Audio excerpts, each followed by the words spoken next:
Indian markets में अचानक एक जबरदस्त तूफान आया, पर यह हुआ कैसे? चलिए समझते हैं। 3 फरवरी को मार्केट ने अचानक करवट ली और बड़े बड़े इंडेक्स एक ही दिन में 3% ऊपर चले गए। सेंसेक्स 2400 पॉइंट्स भागा और निफ्टी 50 भी 740 पॉइंट से ज्यादा चढ़ गया। कमाल ही हो गया। तो सवाल ये है कि ऐसा हुआ क्या? असल में इसकी जड़ एक बहुत बड़ी इंटरनेशनल न्यूज़ में है।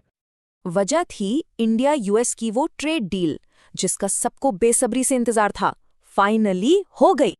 अनाउंसमेंट सीधे अमेरिका से आया, जिसमें एक बड़े टैरिफ कट का जिक्र था। टैरिफ 25% से गिरकर 18% हो गया और अब इंडिया, चीन और वियतनाम से भी सस्ता है। पर क्या सिर्फ 7% की कटौती से इतना बड़ा उछाल? नहीं, बात इससे कहीं ज्यादा गहरी है। असल में ये डील की अनिश्चितता ही थी जो इन्वेस्टर्स को रोके हुई थी। अब वो बादल छट गए।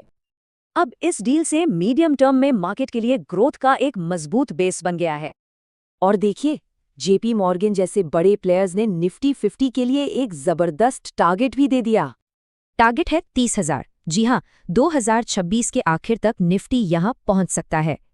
यानी आज के लेवल से करीब 5,000 पॉइंट्स की एक और बड़ी छलांग। तो इसका फायदा किसे मिलेगा? सीधा सीधा एक्सपोर्ट करने वाले सेक्टर्स की कमाई बढ़ने की उम्मीद है। पर रुकिए, कहानी में एक ट्विस्ट भी है।